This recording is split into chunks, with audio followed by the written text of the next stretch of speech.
I'm Emily Chen, 36 years old, and I'm about to tell you the story of how a pocket dial saved me from a nightmare I didn't even know I was living. Have you ever had one of those moments where the universe pulls back the curtain and shows you the truth so brutally that you can never unsee it? That happened to me on a rainy Tuesday afternoon, and nothing has been the same since. My husband forgot to end a call with me, and I heard him tell his brother, "Bro, living with her is exhausting. The only reason I'm still in this is because she's loaded. Another year, max, and I'm out." His brother's response, "Dude, just milk it while you can. She's paying for everything anyway." The laughter that followed, casual, cruel, like they were discussing a bad investment rather than a human being, froze me solid. My hand went numb around my phone. My heart hammered so hard I could feel it in my temples. I sat there in my car, parked outside my own office building, listening to my husband and his brother treat my entire existence like a joke. Before I go on, if you've ever felt used in a relationship, drop a heart in the comments. I need to know I'm not the only one who's been blind to the truth standing right in front of them. And comment where you're watching from. I love seeing how far this reaches. Let me back up and tell you how I got here. My name is Emily, and I built a successful e-commerce business from my college dorm room. By the time I was 30, I had a warehouse, 17 employees, and more money than I'd ever dreamed of. I'm not bragging. I worked my ass off for it. But here's the thing about building something from nothing. You never quite believe it's real. You always feel like someone's going to figure out you're just faking it. Maybe that's why I fell for David. I met him 5 years ago at a charity gala. He was handsome in that polished way, perfect suit, easy smile, the kind of man who knows how to work a room. He was a real estate investor, which I later learned meant he dabbled in flips when his parents gave him money and spent the rest of the time playing golf. But at the time, he was charming. He made me feel seen. He asked about my business with genuine interest, laughed at my jokes, touched my arm when he talked to me. By the end of the night, I was smitten. We dated for 2 years before getting married. In retrospect, there were signs I ignored. When we went to restaurants, he'd always forget his wallet. When we talked about the future, it was always about my business, my plans, my money.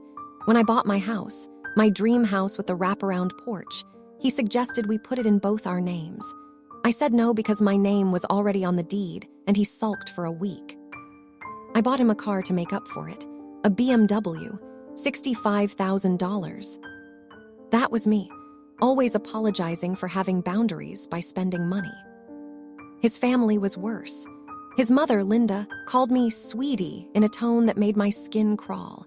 His brother, Mike, was always hitting me up for loans that never got repaid. His father, Tom, would corner me at family gatherings and grill me about my business finances under the guise of being interested. How much did that last quarter bring in, Emmy? You're doing so well for yourself. Must be nice having all that cash just sitting there. What's your retirement look like? You've got my son to think about. I thought they were just nosy, working-class people who'd never had money, curious about a world they didn't understand. I was charitable like that, always giving people the benefit of the doubt. I was also paying for everything, their vacations, their home renovations, Mike's business opportunities that never panned out, Linda Quote's new car when hers gave out. I told myself this was what family did. This was what love looked like. This was me being a fool. That Tuesday, I'd called David while he was visiting his brother. Just a quick check-in, the way we always did. He'd been acting distant for months, and I was trying to bridge whatever gap had formed between us. We talked for maybe 10 minutes. Normal stuff. What to have for dinner. Whether we should book that trip to Mexico. How his mom was feeling after her surgery. Then he said, "Love you, babe," and I heard the line go quiet. I pulled the phone away from my ear, ready to hang up, when I noticed the call timer was still running. He hadn't disconnected. His phone was still live, probably in his pocket or on a table. I almost hung up. I swear I was 1 second away. But then I heard his brother's voice. "So, how's married life really treating you?" And David's response, "Bro, living with her is exhausting." I should have hung up then. I should have protected myself from what came next. But I couldn't move. I was frozen, listening to my life fall apart. The only reason I'm still in this is because she's loaded, David continued. Another year max and I'm out. I'll take half of everything and bounce. Mike laughed, that ugly, knowing laugh. Dude, just milk it while you can. She's paying for everything anyway. Mom and Dad are counting on that beach house money. I know. Another year of pretending to care about her boring business stories and I'm golden. Then I'm gone. The call went on for another 12 minutes. 12 minutes of my husband and his brother discussing me like I was a resource to be extracted. They talked about my insecurities, my quirks, my pathetic need to be loved. They laughed about the vacations I'd funded, the cars I'd bought, the loans I'd given that would never be repaid. When the call finally ended, David must have realized his phone was still on. I sat in my car and stared at the dashboard for I don't know how long.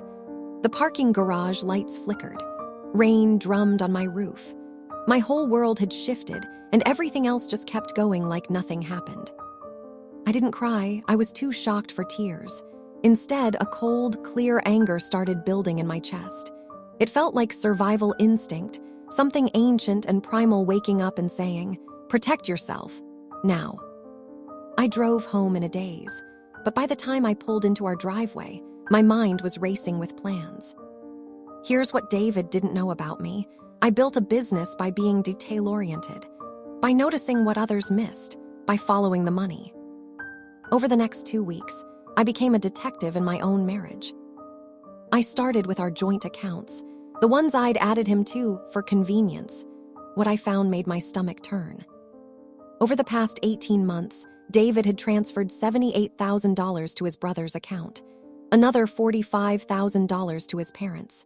He'd opened a credit card in my name, without my permission, and run up $23,000 in charges. Hotel rooms, expensive restaurants, a $3,800 watch from a boutique I'd never heard of. But the worst was yet to come. I hired a forensic accountant, someone who specialized in financial infidelity. Her name was Patricia, and she was a pit bull in a pantsuit. Within a week, she'd uncovered another account I didn't know about, a savings account in David's name only, with $112,000 in it. My money, transferred out bit by bit over 2 years, hidden from me completely. Patricia looked at me across her desk with something like pity. "Emily, this is textbook financial abuse. He's been systematically draining your assets while maintaining control of the relationship. The question is, what do you want to do about it?" What did I want to do? I wanted to burn everything down. I wanted to watch him crumble. I wanted justice. But more than that, I wanted my life back. "Tell me my options," I said. While Patricia worked her magic, I built my own case file. I took screenshots of everything: bank statements, credit card bills, text messages where he'd asked for money with increasing entitlement. "Babe, my brother's in a tight spot. Can you spot him $5K? Mom's birthday is coming up. Thought we could get her that necklace she liked. Investment opportunity came up. Need $15K fast. You're the best." Every request, every loan, every gift I'd given, I documented it all. I created a spreadsheet that would make an auditor weep with joy. Date, amount, recipient, purpose, whether it was repaid, spoiler. None of it was. I also started paying attention differently. The way David's eyes flickered when he talked about my business. The way his family's questions always circled back to money. The way they'd look at each other when I mentioned a big sale or a new contract. It was like putting on glasses for the first time. Everything came into sharp, terrible focus. The night I found the hidden account, I couldn't sleep. I sat in my home office at 3 a.m., staring at the numbers on my screen. $112,000. Money I'd earned. Money that was supposed to be for our future. Money he'd stolen while I was sleeping next to him, trusting him, loving him. That's when the tears finally came. Not for him, for me. For the woman I'd been, the one who gave and gave and gave because she thought that's what love required. For the little girl inside me who just wanted to be loved for who she was, not what she could provide. I cried until I had nothing left. Then I wiped my face and got back to work. Patricia and I mapped out our strategy. Step 1, secure my assets. Step 2, gather all evidence. Step 3, confront with witnesses. Step 4, divorce with extreme prejudice. I opened new accounts at a different bank, one David didn't know about.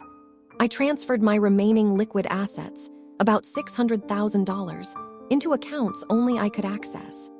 I changed all my passwords, added two-factor authentication to everything, and notified my business partners that David was no longer authorized to receive any information about the company. I hired a divorce attorney named Margaret Chen, no relation, but I liked her immediately. She was in her 60s, sharp as a tack, and had seen it all. When I laid out my evidence, she actually smiled. "Emily, this is the most thorough case I've seen in 30 years. We're going to destroy him." I didn't want to destroy him. I just wanted him gone. But if destruction was what it took, I was willing to go there. The hardest part was acting normal.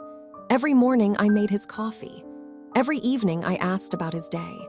Every night I lay beside him, staring at the ceiling, counting down the days until I could be free. He never noticed. That's the thing about people who use you. They're not really seeing you anyway.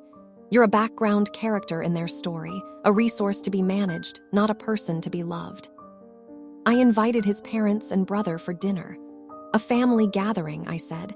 I'd cook his mother's favorite meal, make it special. David was thrilled. He probably thought I was going to offer them more money.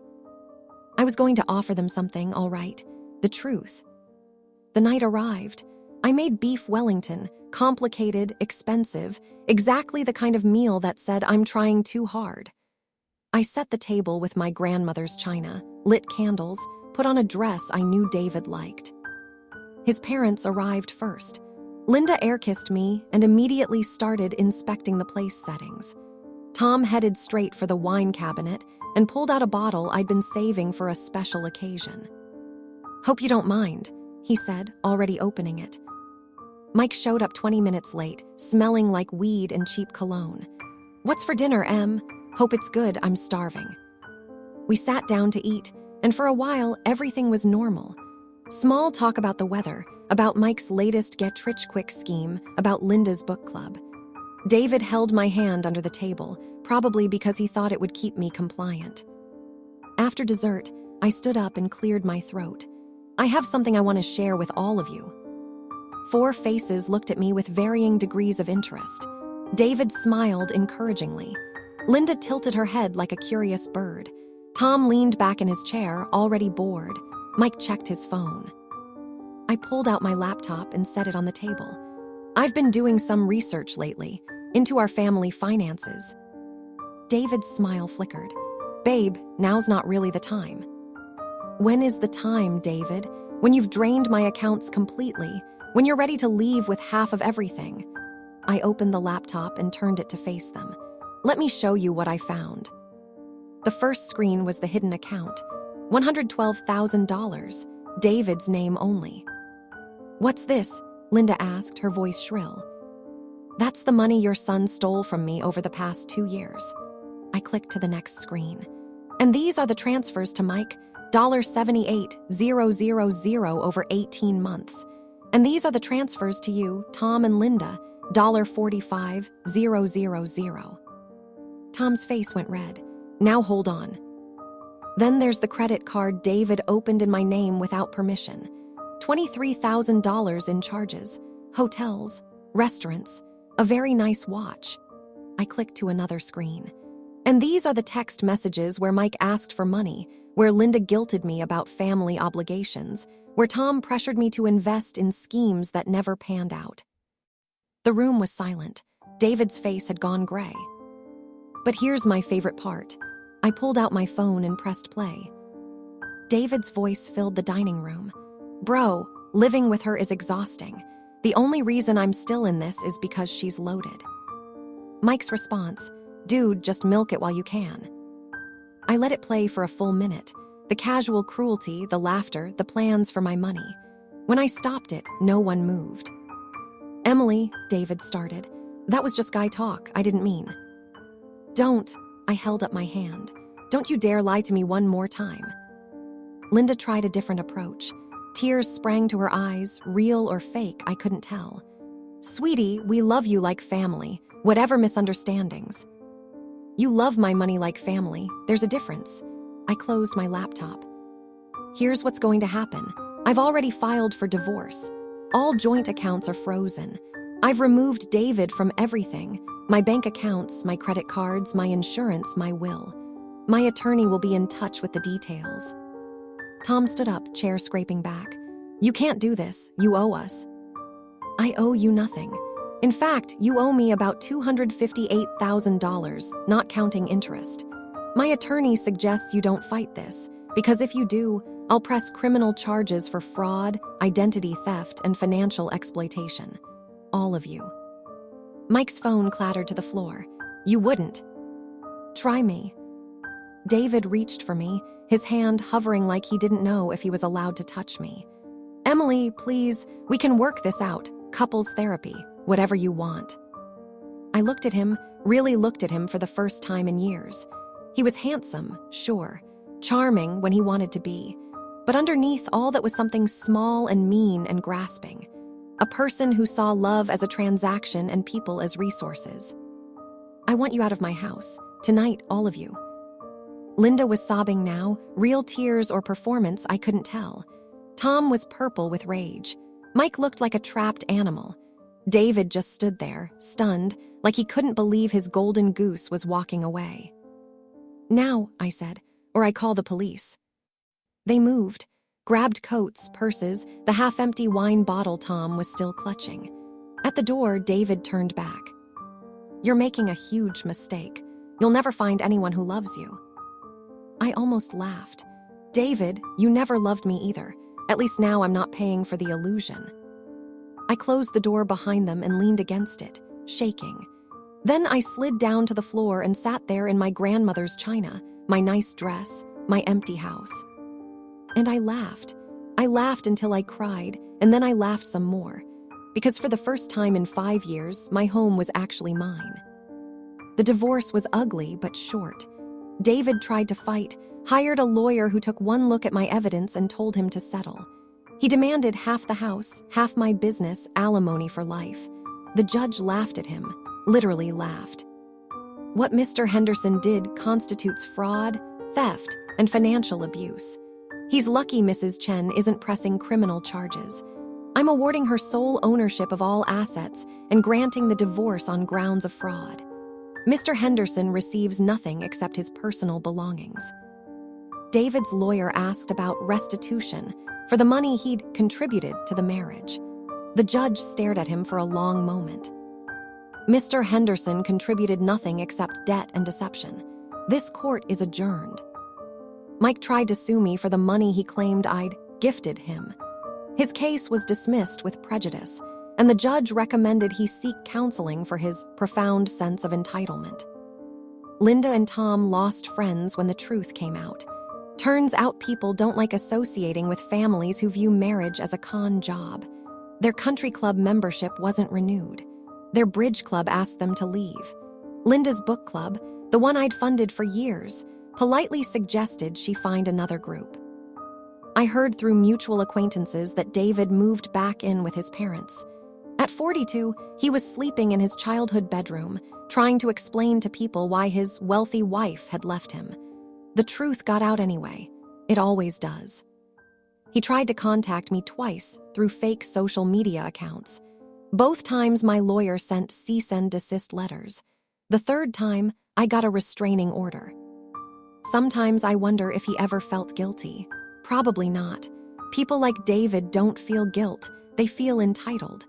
They feel wronged when their schemes don't work out. They're always the victim in their own story. Let him tell whatever story he needs. I know the truth. That was 18 months ago. I'm sitting in my new home now, a penthouse apartment downtown with floor-to-ceiling windows and a view of the mountains. It's smaller than the house, but it's mine. Every piece of furniture, every painting on the wall, every book on the shelf was chosen by me, paid for by me, loved by me. My business is thriving.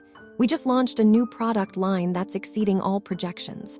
I hired a COO so I don't have to work 80-hour weeks anymore. I take weekends off now. I go hiking. I paint, something I haven't done since college. My apartment has a little studio space where I can make a mess and not apologize to anyone. I started therapy 6 months ago. Dr. Reeves has helped me understand why I gave so much to people who gave nothing back. We've talked about my childhood, my need to be loved, my belief that I had to earn affection by being useful. I'm learning that I deserve love just for being me, not for what I can provide. It's harder than it sounds, but I'm getting there. I've started dating again cautiously. There's a guy named James. He's an architect, divorced, with 2 kids he adores. He pays for dinner without making it weird. He asks about my day and actually listens. He has his own money, his own life, his own friends. When I told him about David, he didn't flinch. "That's not your fault," he said. "That's who he is. You're the one who got out." We're taking it slow. No talk of marriage, no merging of finances. Just 2 people enjoying each other's company, seeing where it goes. It's nice. It's healthy. It's what I should have had all along. I still have moments, late at night, usually, when I wonder if I'll ever fully trust anyone again.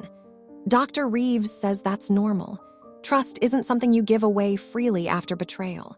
It's something you build slowly, carefully, with people who earn it. James is earning it, 1 coffee date at a time.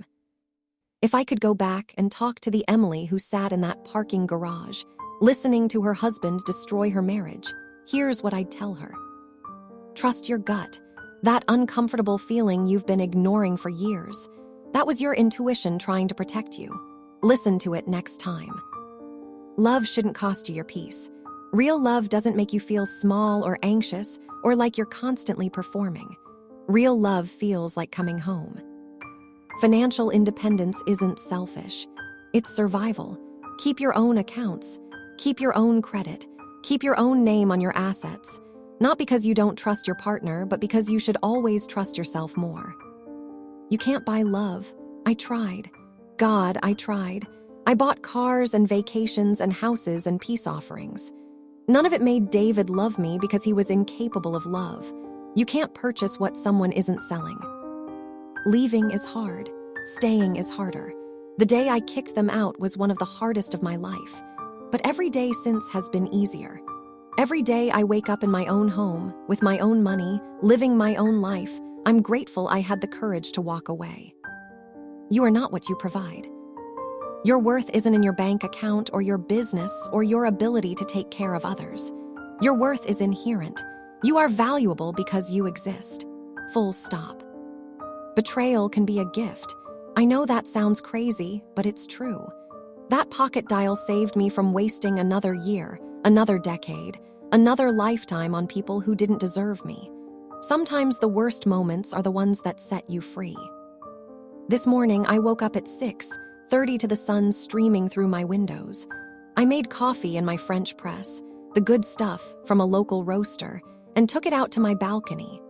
The city was waking up below me, and for a moment I just sat there and breathed. I thought about David sometimes, not with longing, with gratitude. Gratitude that he showed me who he was. Gratitude that I had the strength to leave. Gratitude that I got to build something better on the ruins of what we had.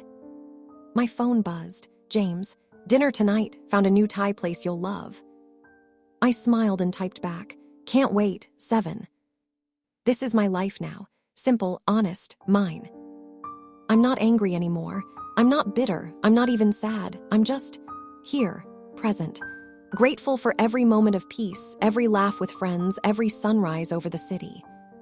If you're reading this and you're in a relationship that feels wrong, that makes you feel small or used or invisible, please listen to that feeling.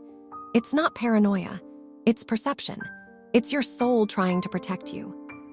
You deserve someone who loves you for you, not for what you can provide. You deserve honesty and respect and partnership. You deserve to be chosen because of who you are, not because of what you have. And if you're already out, already rebuilding, already fighting your way back from betrayal, keep going. It gets better. I promise it gets better. The pain fades. The anger transforms. The broken pieces become the foundation for something stronger. I'm Emily, and I survived being used by the people who should have loved me most. But more than that, I thrived. I built a life on my own terms with my own values for my own happiness. And you can too. Thank you for staying with me through this story. I know it wasn't easy to hear. It wasn't easy to live, believe me. But if my experience helps even one person recognize the signs of financial abuse or emotional manipulation, then every painful moment was worth sharing. If you're in a relationship where you feel used instead of loved, where your partner is more interested in your bank account than your heart, where you're funding someone else's lifestyle while they make you feel small, please reach out. Talk to someone you trust. Contact a lawyer. Document everything. Protect yourself. The National Domestic Violence Hotline isn't just for physical abuse. They handle financial and emotional abuse too. Their number is 1-800-799-7233. They're available 24/7, and they can help you create a safety plan and connect you with resources. You are not alone. You are not trapped. You are so much stronger than you think. Now I want to hear from you. Have you ever been betrayed by someone you trusted? How did you rebuild your life afterward? Share your story in the comments. Let's support each other. Let's remind each other that we're not alone. If this story resonated with you, hit that like button. Subscribe for more real stories about betrayal, survival, and transformation. And comment where you're watching from. I love seeing this community grow. Remember, you are worthy of real love. You are worthy of genuine respect. You are worthy of a life built on truth, not lies. Don't let anyone convince you otherwise. Stay strong, protect your peace, and never ever settle for less than you deserve. I'll see you in the next story. Take care of yourselves. Emily.